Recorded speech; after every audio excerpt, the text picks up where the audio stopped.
Hello प्यारे बच्चों, welcome to Roots Maker Academy. मैं गणेश।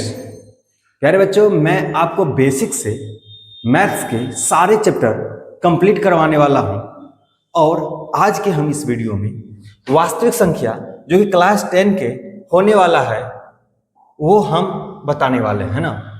प्यारे बच्चों, सबसे पहले हम ये चैप्टर स्टार्ट करने से पहले समझ लेंगे कि वास्तविक संख्या जो अध्याय 1 है क्लास 10 का, उसमें कितने कंटेंट है और कितने सारे पढ़ने हैं और कैसे पढ़ने वाले हैं, ये आपके लिए बहुत इंपॉर्टेंट होने वाला है ना।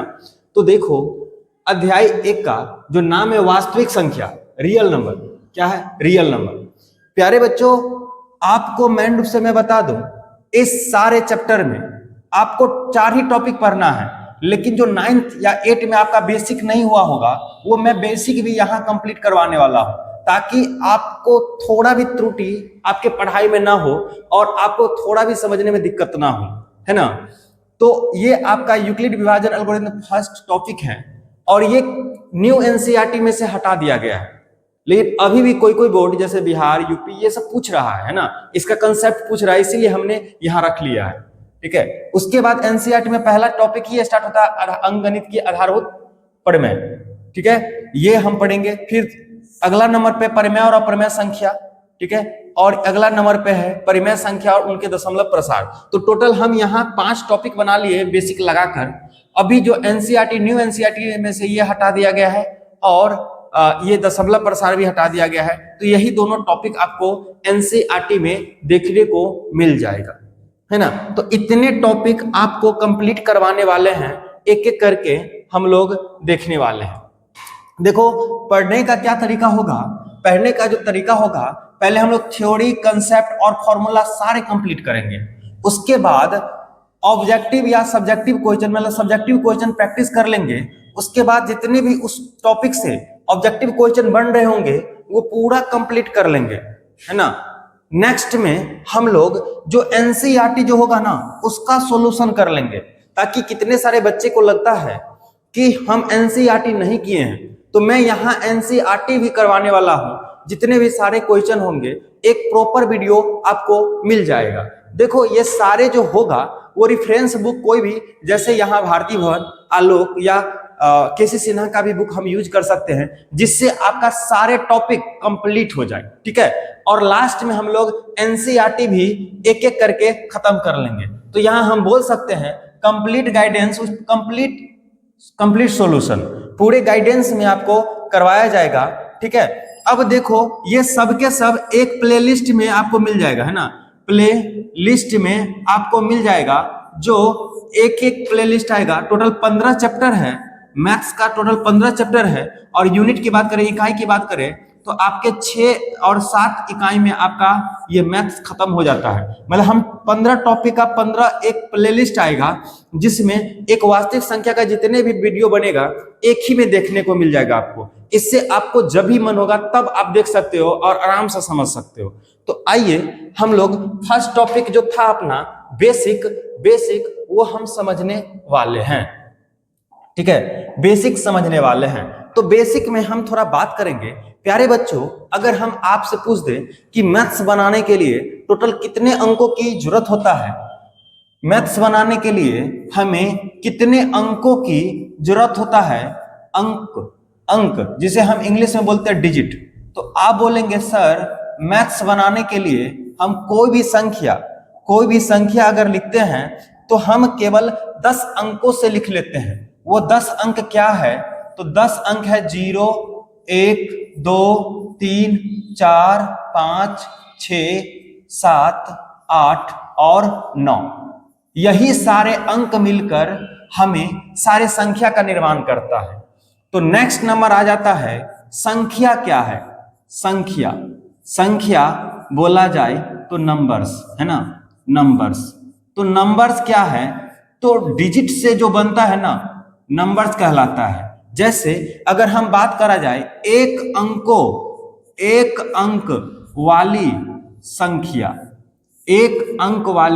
संख्या, तो आप बोलोगे एक अंक वाली संख्या तो 1 से स्टार्ट होगा और कहां तक जाएगा? 9 तक जाएगा, है ना। एक अंकों से बनी हुई संख्या क्या क्या होता है? 1 से लेकर 9 तक होता है। क्लियर है? अगर हम सबसे छोटी संख्या की बात कर ले, इसमें 1 अंकों वाली सबसे छोटी संख्या की बात कर जाए तो सबसे छोटी संख्या 1 होगा, सबसे छोटी संख्या 1 होगा। और सबसे बड़ी संख्या की बात करा जाए, सबसे 1 अंकों वाली सबसे बड़ी संख्या की बात करा जाए तो 9 होता है ना। ऐसे ही अगर आपसे पूछ लिया जाए 2 अंकों वाली संख्या कितना है, तो आप बोलोगे 10 से स्टार्ट होता है, 11 ऐसे 12 13 14 कहां तक होगा? 99 तक होगा। कहां तक होगा? 99 तक होगा। ये होगा ना। 3 अंकों वाली संख्या अगर आपसे पूछ लिया जाए तो कहां से स्टार्ट होता है? 100 से स्टार्ट होकर कहां तक जाता है? 999 तक। ठीक है, तो आपको यहां से आइडिया लग गया होगा, 1 अंकों वाली सबसे छोटी संख्या 1 होता है और 1 अंकों वाली सबसे बड़ी संख्या 9 होता है। ऐसे ही 2 अंकों वाली सबसे छोटी संख्या 1 पे 0 होता है, मतलब 10 होता है, और 2 अंकों वाली सबसे बड़ी संख्या 99 होता है। ठीक है, अगर 3 अंकों वाली 100 सबसे छोटी संख्या और 3 अंकों वाली सबसे बड़ी संख्या 999। ऐसे ही 4 अंकों वाली सबसे बड़ी संख्या पूछे तो 4 को 9 लिख देंगे, 5 अंकों वाली पूछे तो 5 को 9 लिख देंगे, और 100 वाला मतलब सबसे छोटी संख्या 1 पे 3 को 0, 4 अंकों वाला 1 पे 4 को 0, 5 अंकों की सबसे छोटी संख्या कहलाएगा। यहां तक उम्मीद करता हूं आपको अंक और संख्या में समझने में कोई दिक्कत नहीं हुआ होगा। क्लियर है? आओ अब नेक्स्ट टॉपिक देखते हैं, और यहां से आपको हम बताएंगे कि प्राकृत संख्या क्या होता है। प्राकृत संख्या क्या होता है?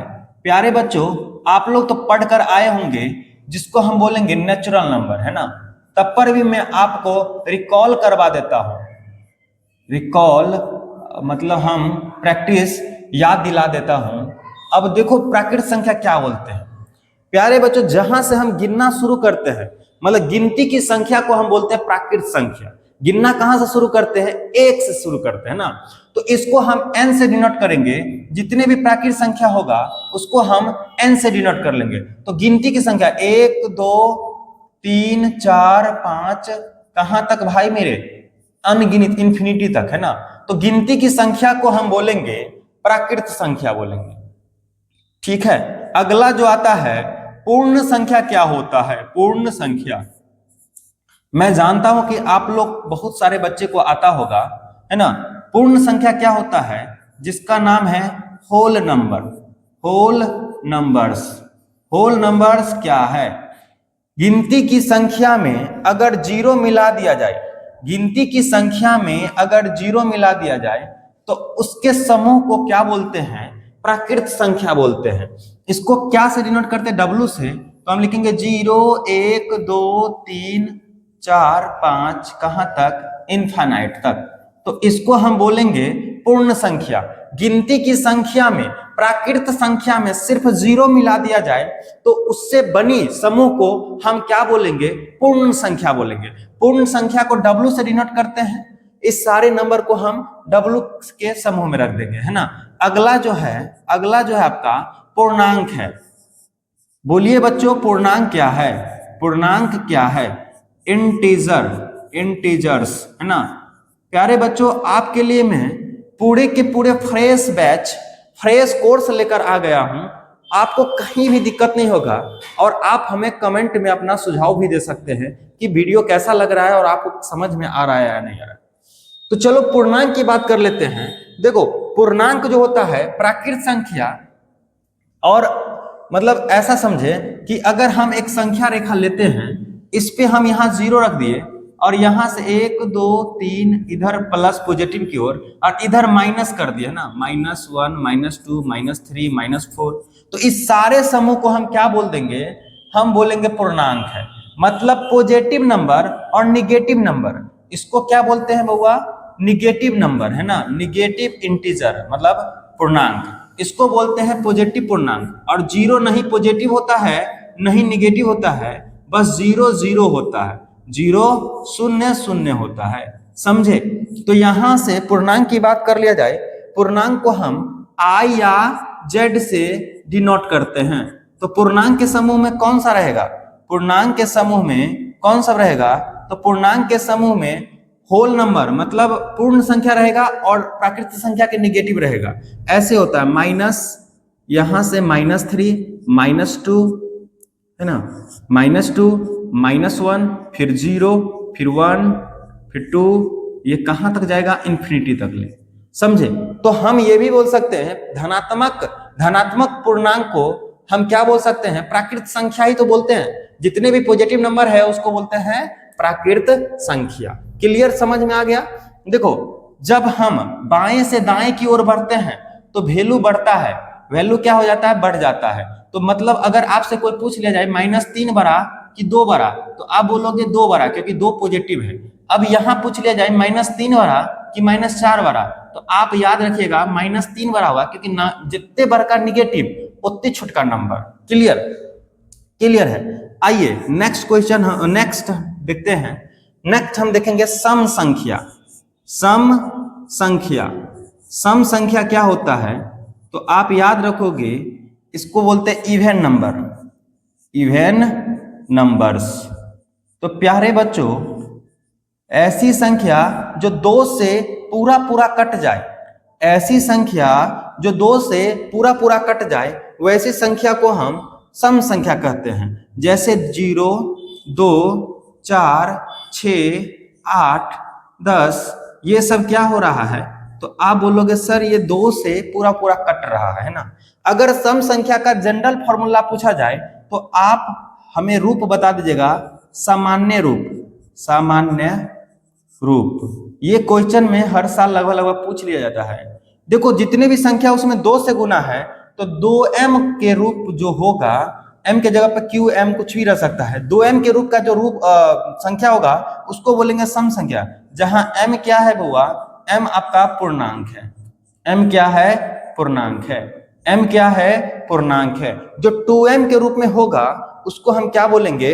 सम संख्या बोलेंगे। क्लियर है? अब अगला कंसेप्ट जो आता है, नेक्स्ट कंसेप्ट जो आता है वो आता है विषम संख्या। क्या? यही मैं लिख देता हूं 7 नंबर, विषम संख्या। विषम संख्या, विषम संख्या। विषम संख्या क्या होता है? जो 2 से पूरा पूरा ना कटे, ऑड नंबर, ऑड नंबर्स। तो प्यारे बच्चों, 2 से कौन सब नहीं कटता है? जैसे में 1, 3, 5, 7, 9, 11, 13, ये सब संख्या क्या है कि 2 से नहीं कटता है। ये सब 2 से नहीं कटता है। जल्दी से सर बता दीजिए इसका जनरल रूप क्या होगा, सामान्य रूप क्या होगा? इसको हम पहचानेंगे कैसे? सामान्य रूप, सामान्य रूप क्या होगा? तो हम बता देते हैं 2m ± 1। अगर सम संख्या जो रूप है 2m, उसमें या तो एक जोड़ दे या तो एक घटा दे, इसी रूप को हम बोलेंगे विषम संख्या। m क्या होगा? जहां m आपका क्या होगा? पूर्णांक होगा। और पूर्णांक हम लोग अभी देख चुके हैं, ये वाला। क्लियर है? यहां तक कोई दिक्कत? अगर नहीं प्रॉब्लम है तो आप हमें कमेंट्स भी कर सकते हो और लाइक भी कर सकते हो। अपने दोस्तों के साथ शेयर जरूर करना कि देखिए आप लोग के लिए बेसिक से बेसिक हम लेकर आएंगे और आराम आराम से सारे क्वेश्चन। हमको किसी टाइम का मतलब ज्यादा मतलब नहीं है, हम आपके लिए पूर्ण रूप से कंप्लीट बैच लेकर आ गए हैं, आपको सारे बारीकी दिखेगा। चलिए आओ हम नेक्स्ट कंसेप्ट सीखते हैं, 8 नंबर। अब हम लोग सीख चुके हैं प्राकृत संख्या, पूर्ण संख्या, पूर्णांक, सम संख्या, विषम संख्या। अब हम जानेंगे अभाज्य संख्या। अभाज्य संख्या, अब देखो अभाज्य संख्या के बारे में समझो। अभाज्य संख्या क्या है? अभाज्य संख्या क्या है? अभाज्य संख्या को बोलते हैं प्राइम नंबर। क्या बोलते हैं? प्राइम नंबर्स, है ना, प्राइम नंबर्स। प्यारे बच्चों, वैसी संख्या जिसका केवल 2 गुणनखंड हो, 2 के अलावा कोई गुणनखंड ना हो, या ऐसे समझो वैसी संख्या जो 1 या स्वयं से कटे। वैसी संख्या जिसमें 1 से भाग लगे या खुद उस संख्या से भाग लगे, ऐसी संख्या को हम बोलते हैं, क्या बोलते हैं, हम बोलते हैं इसको अभाज्य संख्या, जो भाज्य ना हो, जो कटे ना। एग्जाम्पल के लिए, उदाहरण के लिए समझो, सबसे छोटी अभाज्य संख्या 2 है, फिर 3 है, फिर 4 नहीं है। 4 क्यों नहीं है? क्योंकि 4 1 से भी कटता है, 2 से भी कटता है और 4 से भी कटता है। हमने अभी जस्ट बोला कि वैसी संख्या जो केवल 1 और स्वयं से कटे, तो 2 1 से कटता है और 2 से कटता है, इसके अलावा किसी से भाग नहीं लगता है। 3 में भी केवल 1 से भाग लगता है और 3 से भाग लगता है, इसके अलावा किसी से भाग नहीं लगता है। 4 आपका अभाज्य संख्या नहीं होगा, 5 हो जाएगा, 6 अभाज्य संख्या नहीं होगा, है ना, 7 हो जाएगा, 8 भी नहीं होगा, 9 10 11, ऐसे ही आपका आगे तक होगा। मतलब वैसी संख्या जिसका केवल 2 ही गुणनखंड हो और वो भी 1 और स्वयं हो, उसे क्या बोलेंगे? अभाज्य संख्या। सबसे छोटी अभाज्य संख्या होता है, सबसे छोटी अभाज्य संख्या, सबसे छोटी अभाज्य संख्या। तो आपसे पूछा जाए सबसे छोटी अभाज्य संख्या क्या है, तो आप बोलना 2। और सबसे छोटी विषम अभाज्य संख्या, विषम अभाज्य संख्या, विषम अभाज्य संख्या, तब आप जवाब देना 3 है। तो देखो, और सम अभाज्य संख्या केवल एक ही है, वो 2 है, इसके अलावा कोई भी सम नहीं मिलेगा। क्लियर है? क्लियर है। अब आगे समझते हैं 9 नंबर, जिसका नाम होगा भाज्य संख्या। भाज्य संख्या, भाज्य संख्या, composite number, composite number, composite numbers, है ना। अब देखो, ऐसी संख्या जिसका कम से कम 3 गुणनखंड हो, कम से कम 3 गुणनखंड हो, मतलब वो कम से कम 3 संख्या से कटता हो, ऐसी संख्या को हम क्या बोलेंगे? भाज्य संख्या। जैसे सबसे छोटा भाज्य संख्या आपका 4 है, क्योंकि 4 देखो 1 से भी कटता है, 2 से भी कटता है, 4 से भी कटता है। उसके बाद 6 होगा, उसके बाद 8 होगा, फिर 9 होगा, फिर 10 12, ये सारे नंबर क्या हो जाएंगे? ये सारे नंबर भाज्य संख्या हो जाएगा। क्या हो जाएगा? भाज्य संख्या हो जाएगा। वैसी संख्या जो कम से कम 3 नंबर से कटता हो, वैसी संख्या को बोलेंगे भाज्य संख्या। सबसे छोटा भाज्य बोले तो, सबसे छोटा भाज्य संख्या बोले तो आएगा आपका 4 आएगा। क्या आएगा? 4 आ जाएगा। क्लियर है? एक ना ही तो भाज्य है और ना ही तो अभाज्य है। एक नहीं तो भाज्य है और नहीं अभाज्य है। याद रखिएगा, एक नहीं भाज्य है और नहीं अभाज्य है। क्लियर? क्लियर है यहां तक? आओ देखते हैं 10 नंबर कंसेप्ट। हमने परिमेय संख्या, सम संख्या, विषम संख्या, प्राकृत संख्या, पूर्ण संख्या, पूर्णांक और भाज्य और अभाज्य समझ चुके हैं। अब आइए, अब आते हैं हम लोग समझते हैं परिमेय संख्या। परिमेय संख्या, देखो प्यारे बच्चों, परिमेय संख्या क्या होता है? जिसको हम बोलते हैं रैशनल नंबर। क्या बोलते हैं? रैशनल नंबर्स, है ना। परिमेय संख्या, परिमेय संख्या को इंग्लिश में बोलते हैं रैशनल नंबर। अब देखो, वैसी संख्या, सुनो अच्छे से समझो, वैसी संख्या जो p बाई क्यू के रूप का हो, ठीक है। वैसी संख्या जो p बाई क्यू के रूप का हो, जहां p और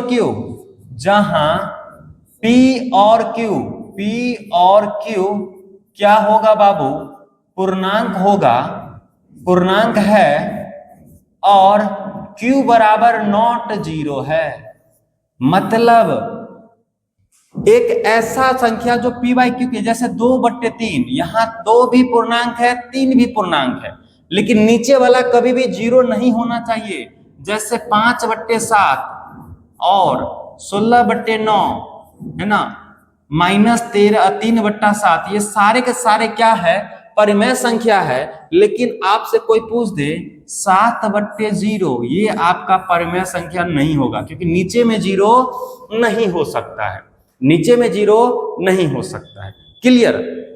अब जल्दी से बता दो, क्या सभी प्राकृत संख्या परिमेय संख्या होता है? हाँ, जैसे 3, 4, 7, ये क्या परिमेय संख्या है? तो नीचे में हम लगा सकते हैं 1, कोई फर्क नहीं पड़ेगा। जब हम नीचे में लगा देंगे 1, तो ये इस रूप का हो जाएगा, p/q के रूप का, और ये क्या हो जाएगा, आपका परिमेय संख्या हो जाएगा। क्लियर है? अच्छा, एक बात बताओ, दो परिमेय संख्या के बीच कितने परिमेय संख्या होता है? तो अनंत होता है ना। अगर हम लिख दें 1/2 और 1/5 के बीच में कितना परिमेय संख्या होगा? तो आप बोलोगे अनंत परिमेय संख्या होता है। कितना? अनंत। कितना? अनंत। क्लियर है? अब ध्यान दो, अब ध्यान दो, अब नेक्स्ट है अपरिमेय संख्या। अपरिमेय संख्या, अपरिमेय संख्या, अपरिमेय संख्या इरेशनल नंबर होता है। इरेशनल नंबर, इरेशनल नंबर्स है ना, इरेशनल नंबर्स। क्लियर है? वैसा संख्या जो p/q के फॉर्म में ना हो, या जो रूट में हो, रूट से बाहर ना निकले, उस सारे नंबर को हम क्या बोलेंगे? अपरिमेय संख्या। जैसे भाई मेरे, जैसे √2, √3, √7, √11, ये सब क्या हो गया? अपरिमेय संख्या। आप √4 नहीं बोल सकते, क्योंकि √4 वो दो का स्क्वायर होता है, 2 बाहर आ जाएगा, तो ये आपका परिमेय संख्या बन जाएगा, क्योंकि एक वट लगा लेंगे नीचे में, है ना। तो अपरिमेय संख्या वैसी संख्या जो रूट वाला होता है, उसको हम अपरिमेय संख्या बोलते हैं। देखो, हम इसका दशमलव प्रसार भी पढ़ेंगे, फिलहाल बेसिक में हम इतना ही कंसेप्ट सीखेंगे, ठीक है। अब कितने बच्चे को इसमें से आ भी रहा होगा, जिस सब को नहीं आ रहा है वो सब आप लोग सीखने का प्रयास करोगे, समझोगे, ठीक है। अब नेक्स्ट देखो 12 नंबर। अब जो चैप्टर का नाम है वास्तविक संख्या, अब आ गया वहीं पे वास्तविक संख्या क्या है। वास्तविक संख्या, वास्तविक संख्या क्या है? वास्तविक संख्या मतलब हुआ real number, real numbers, real numbers. अब देखो, जितने भी परिमेय संख्या, अपरिमेय संख्या, पूर्णांक, वास्तविक, सब वास्तविक संख्या का ही प्रकार है, सब वास्तविक संख्या का ही समूह है, समझे। जिसे हम डायरेक्ट लिख सकते हैं, वैसी संख्या जिसे हम संख्या रेखा पे निरूपित कर सके, जिसे हम संख्या रेखा पर, संख्या रेखा पर दर्शा सके, लिख सके, समझे। वैसी संख्या जिसे हम संख्या रेखा पर लिख सके, सभी संख्या को क्या बोलते हैं? हम क्या बोलते हैं? वास्तविक संख्या, ठीक है। हम ये भी बोलते हैं परिमेय संख्या, परिमेय और अपरिमेय संख्या के समूह को क्या बोलते हैं? वास्तविक संख्या बोलते हैं, वास्तविक संख्या कहते हैं, वास्तविक संख्या कहते हैं, ठीक है। तो हम यहां से इनडायरेक्टली संख्या, देखो जैसे हम लोग का अपना घर होता है ना, वैसे ही संख्या का घर होता है संख्या रेखा। क्या होता है? संख्या रेखा, संख्या रेखा। सारे संख्या आपको संख्या रेखा पर मिल जाएगा। यहाँ 0, 1, 2, 3, इधर है -1, -2, -3, -इन्फिनिटी तक जाएगा, इधर इन्फिनिटी तक जाएगा। अगर आपको 1/2 लिखना है तो इसी में से आधा लिख जाएगा, वहां 1/2 हो जाएगा। सारे नंबर √2, √5, जितने भी सारे नंबर है वो आपको संख्या रेखा पर क्या हो जाएगा? मिल जाएगा, ठीक है। तो हम लोग क्या क्या समझ लिए, थोड़ा एक बार रिकॉल कर लेते हैं। देखिए, हम लोग क्या क्या समझे, ये सिलेबस समझे थे। सिलेबस के बाद हम लोग समझे कि हम लोग कैसे पढ़ने वाले हैं, ऑब्जेक्टिव, सब्जेक्टिव, थ्योरी, एनसीईआरटी करने वाले हैं, फुल्ली गाइडेंस करने वाले हैं। उसके बाद डिजिट क्या होता है, संख्या क्या होता है, सबसे छोटी संख्या क्या होता है, सबसे बड़ी संख्या होता है, एक अंक वाली सबसे छोटी संख्या, सबसे बड़ी संख्या। उसके बाद पढ़े थे प्राकृत संख्या क्या होता है, पूर्ण संख्या क्या होता है, पूर्णांक क्या होता है, सम संख्या क्या होता है, विषम संख्या क्या होता है ना। उसके बाद समझे अभाज्य क्या है, अभाज्य क्या है। फिर समझे परिमेय क्या है, अपरिमेय क्या है। फिर समझे वास्तविक संख्या है, वास्तविक संख्या क्या है, जो चैप्टर के नाम है, जो वास्तविक संख्या चैप्टर का नाम है, चैप्टर नंबर 1 वास्तविक संख्या क्या है, जिसे हम संख्या रेखा पर लिख सकते हैं। तो ये आपका बेसिक कंप्लीट हो गया है, ठीक है, ये आपका बेसिक कंप्लीट हो गया है। नेक्स्ट जो वीडियो इस पे आएगा वो सारे यूक्लिड विभाजन एल्गोरिथम पे होगा और वो हम लोग सीखेंगे, ठीक है। वीडियो कैसा लग रहा है आपको, वीडियो को लाइक करेंगे, और सीखने का कुछ मिल रहा है तो आप कमेंट में कमेंट जरूर करोगे और अपने दोस्तों के साथ शेयर भी जरूर करोगे। थैंक यू, इतना ही आज की वीडियो में, बाय बाय।